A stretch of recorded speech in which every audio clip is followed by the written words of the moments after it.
Disk cleanup. Yes. I think that Windows makes it slow on purpose so that you use the new cleanup space if you right click on the desktop. Now if I go ahead and run this, let me show you what we're looking at.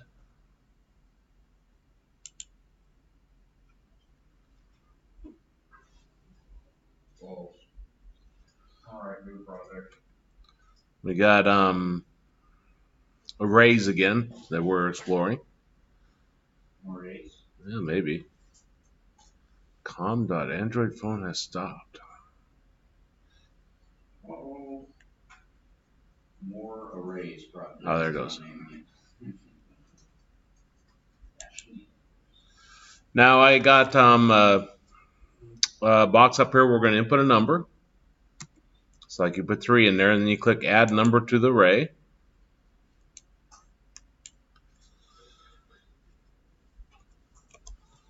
So put 5 in there, Add Number to the Array. Now if I click oops, I didn't even click that. I click sum of the array, then it's 8. So it added those numbers together. Let's take a look at how to do that. To declare an array, you put your data type, and then you put your beginning square bracket, closing square bracket, and then your name of your array. Now I declared a variable, integer, to keep track of my current index, and current index equal -1 to begin with, because there is no numbers in the array. Now down here in the onCreate, so when we create the application, I say iValues equal new and then integer, so the data type again, and I'm putting 10 in there. What that 10 is how big my array is. 10 numbers. 10 numbers. So if I'm over here and I keep clicking this,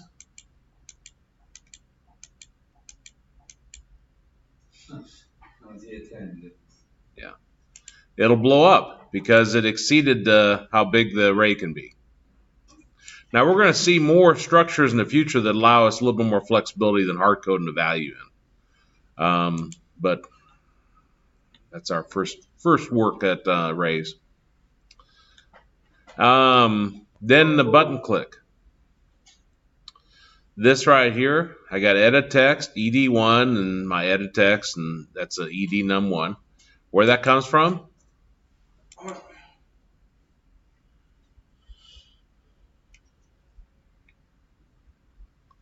Is this blank right here? So it's retrieving that. Just wondering what those noises were. So this right here, I'm retrieving that. Then I declare a variable in1, and I do an integer.parseInt, and I bring that in as an integer. Now I increase the current index by 1. Remember, our arrays go from 0 to whatever number.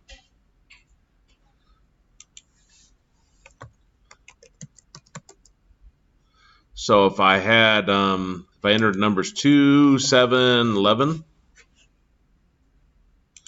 the first time through, when it does current index, it increases it by 1. Before, current index is equal to a -1. And so I increase this by 1. -1 plus 1 is 0. So then that will store that at the 0th entry.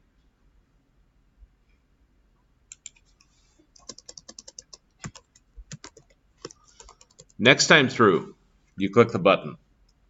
It'll take my current index, which is 0, and add 1 to it, so that'd be 1. So you see how then I'm referring to this, the first entry, and so on. How you refer to individual items in your array is you do your array name, bracket, closing bracket, and then you have a number in here. Does that make sense on what the add does? Okay.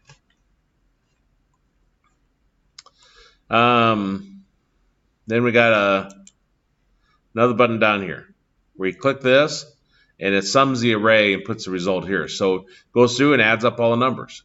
And again, we're going to find slicker ways to do it than just here, but this introduces the concepts of arrays. Okay, I bring in a text view, assign all that.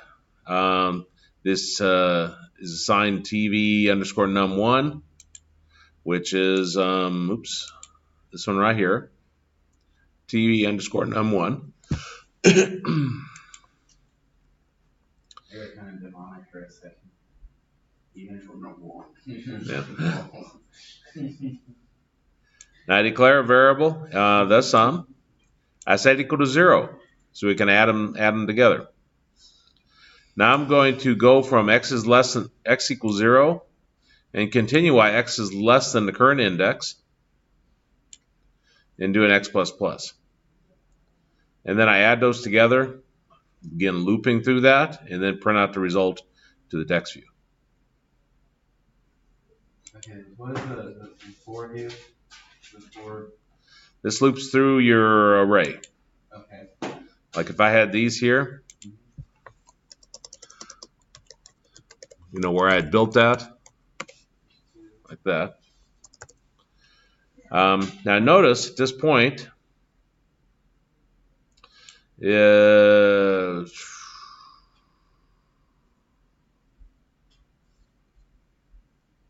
I want less than? I think I want less than or equal to, don't I?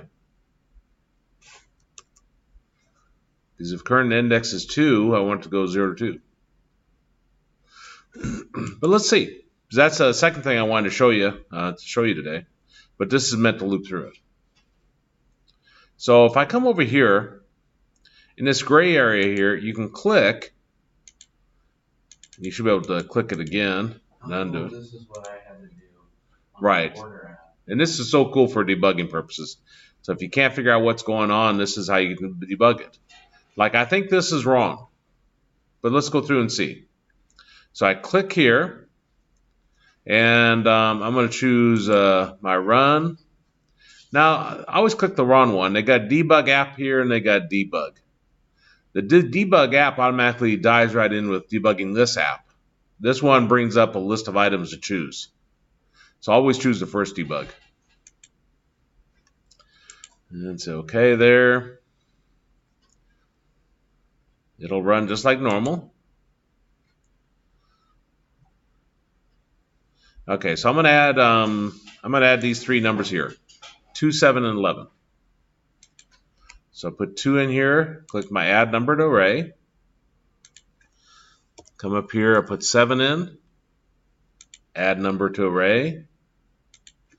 Come up here, put 11 in, click add number to array. Do this drop down here to get rid of that keyboard. Now if I click the sum of the array, I would expect that I would get 20. 2 plus 7 plus 11. Pops out here to my debugger. So if you go back to your code over here, you'll see a little check mark there indicating that's where it's at, which line it's on.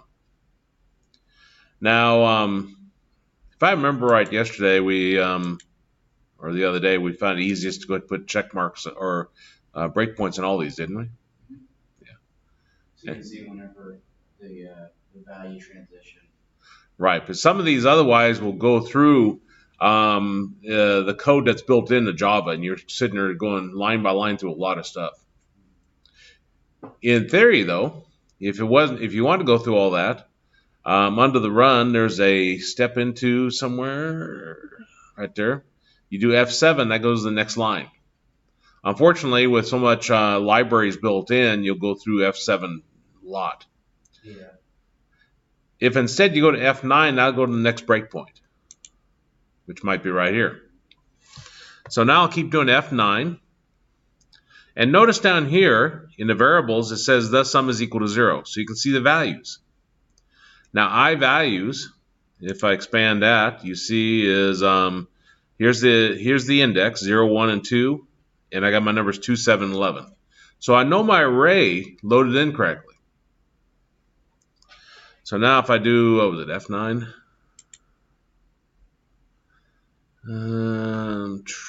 Resume program F9. It will go to the next line of code. I thought that's one it was actually on, but it's probably doing each one of these individually. So if I do F9, you see currently x is equal to 0. That's where it set equal to 0 initially. Now if I do F9 again, comes back up here. It's ready to do this line. And kind of the neat part of this is if you put your mouse over these, see how it says integer, and I don't know what that at 5545 means, but look at the number to the right. It says 2. That's the value of index. If I put my mouse over, maybe I can't do it on X. That's disappointing.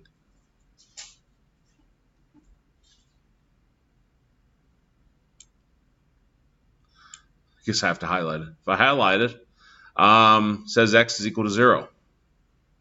So now if I do F9 again, it's increased X, I'm assuming. If I highlight X, put my mouse over it, there. Tells me X is 1.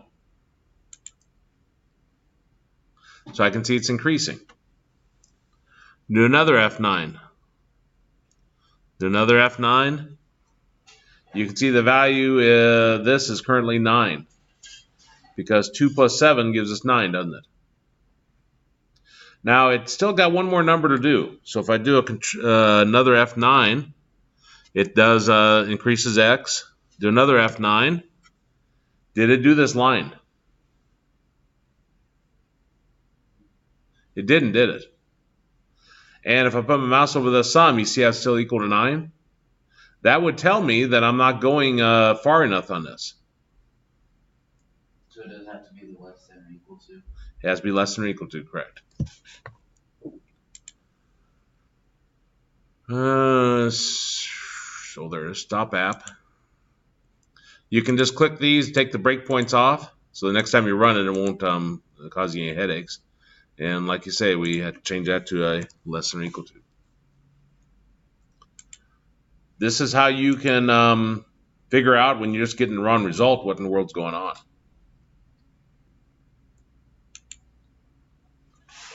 Okay, so I'm going to put in my numbers again. I'm going to put in 2, 7, 11. So 2, 7, 11. Sum the array, and I get my 20, which I expect. So it's working now. Is there any questions on debugging? If you're getting the wrong result in your app, you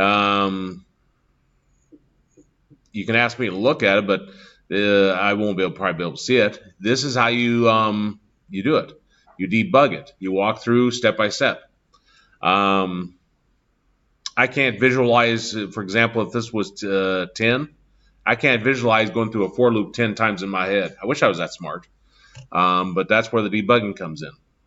As your apps get more complex, that debugging is something you should use a lot. Now the assignment for this is we got our program here where we're adding numbers to the array. So we're building the array up, right? I want you to add in.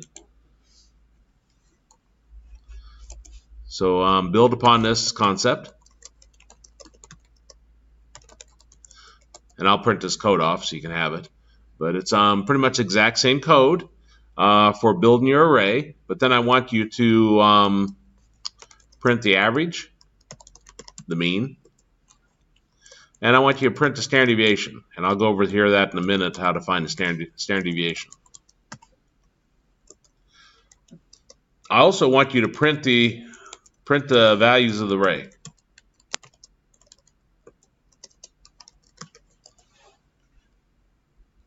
So those will be the three things that you want in your app. Now the average, I don't need to go over because I think you had that before, didn't you? Well, last time. Yeah. Remember how you added numbers divided by your count? Yeah. Okay. So again, you should be building upon that. You shouldn't need that code. But the standard deviation. If I had my numbers x, have you ever found a standard deviation? Sounds familiar, but it's been a while. Let's say I had 1, 3, and 8. For my average, that would be 1 plus 3 plus 8 Divided by 3. Divided by 3. Was that 12 divided by 3? 4. For your standard deviation, you're going to have a column that's x minus your average.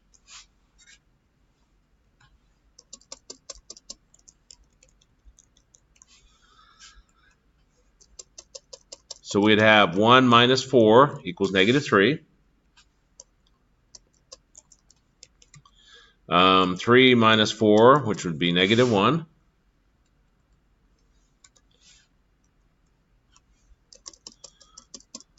You'd have 8 minus 4, which is 4. Then you're going to take your take that in your squared. So we'd have negative 3 squared, which is 9. Negative 1 squared, which is 1. And we'd have 4 squared, which is 16.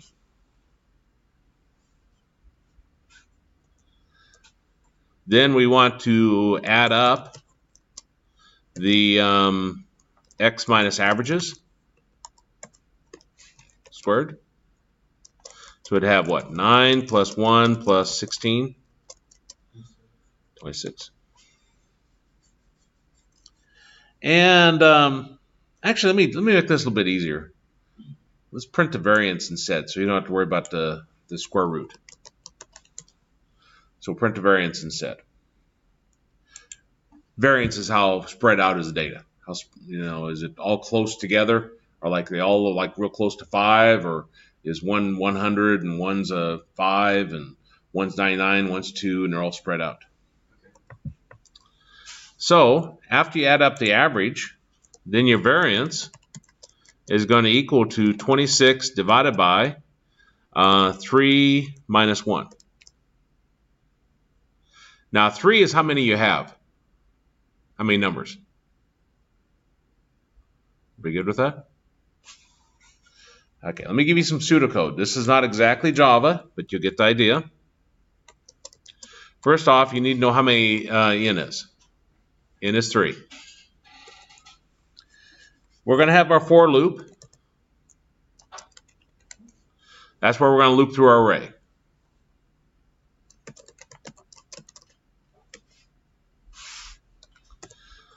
You have the sum equals 0 initially. As you loop through the array, you're going to have the sum is equal to the sum plus your array entry. Like that. And then your average is going to equal to the sum divided by n. That's what you've already done. That's this taking this column here and finding the average. This right here. Now finding these other ones here. You're going to have the sum 2 equals 0. Although you could use the sum over. You're going to go through your loop again, through the array. And the sum 2 is going to equal to the sum 2 plus, and you're going to take your array x minus your average, and you're going to square it. So you want to take that to the second power. Now, easy way to do that is just to repeat this. That's squared. So you don't have to use any math libraries. You don't have to use a caret or whatever Java has. You can just use that. I'm giving you this code because this will be the same concept that'll work in Xcode. So I can build upon that. So this is going to go through, and it's going to first calculate x minus average, which is this right here. Up here, the x, I should say, is like your numbers. Like this.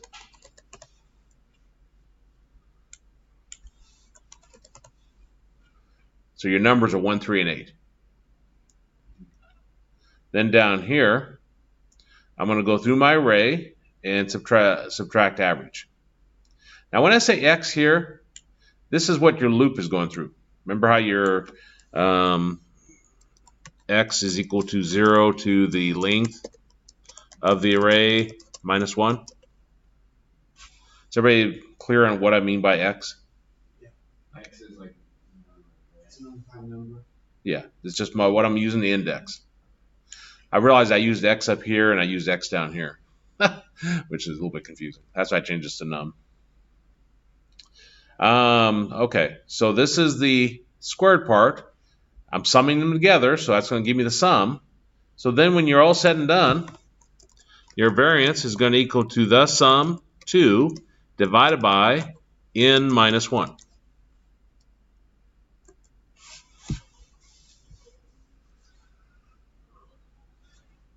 Good? I'm not going to say good, but I'll probably get it as we go along. Okay.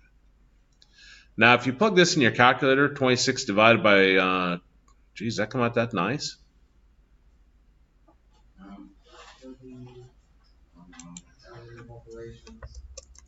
Does that really come out that nice, or did I screw up?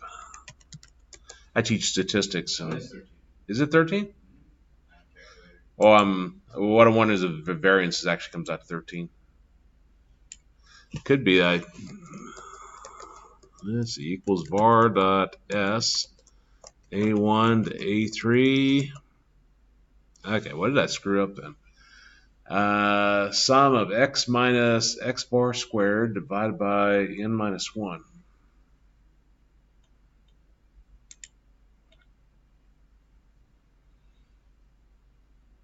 Oh, 138. Where did I get those numbers? Yeah, it is 13. Okay. So if you plug in these numbers into your app, you should get 13. That'll tell you did it right. A little bit weird if you've never seen a variance before. But it just shows you an application of arrays. Now I asked you to print out the contents of the array. So let's see how to do that. So we have a string called out, let's say. Initially you set out equal to an empty string. Then you have your loop, where you're looping through the array. And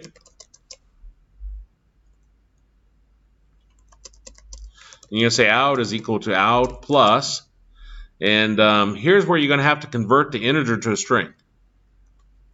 Something like, integer.parse or toString or something like that. I don't remember the exact syntax. It's integer.parse toString. Is it? Okay. And then you're going to print your array x. And at that point, then you're ready to, when that's all said and done, then you write out to a text view. Although this will concatenate all the numbers all together, so what I really need is I need a space between the numbers. Okay, so we're just gonna have. Is it one button that does all of this? String called out, yes. Or do you want two separate buttons? It'd be 2 separate buttons, correct. One would print out the average and print out the variance, and the other one would print the array.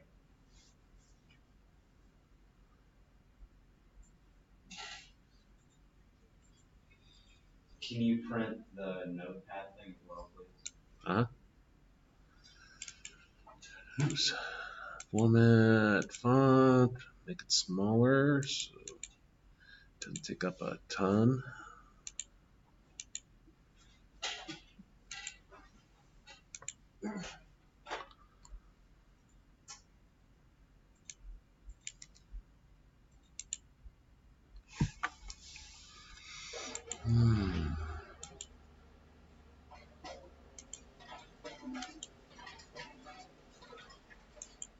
Traffic is reduced to one lane on westbound K96. What? Traffic is reduced to one lane on westbound K96. Where's that at? What? You sounded like the really tired son.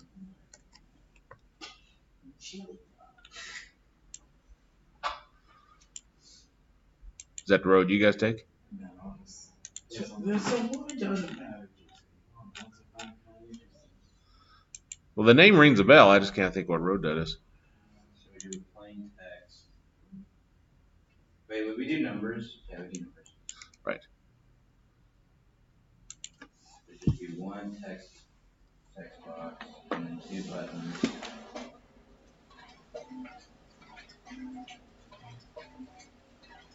Oh, I know K96. That's the one that's North Wichita, right? That's a bad road. Got a lot of traffic. And then we need 2 text views.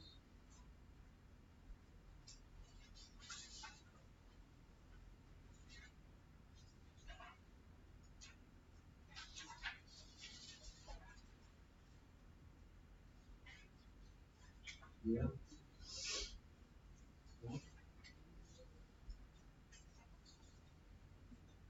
Oh, that's the road between Laredo and Andover.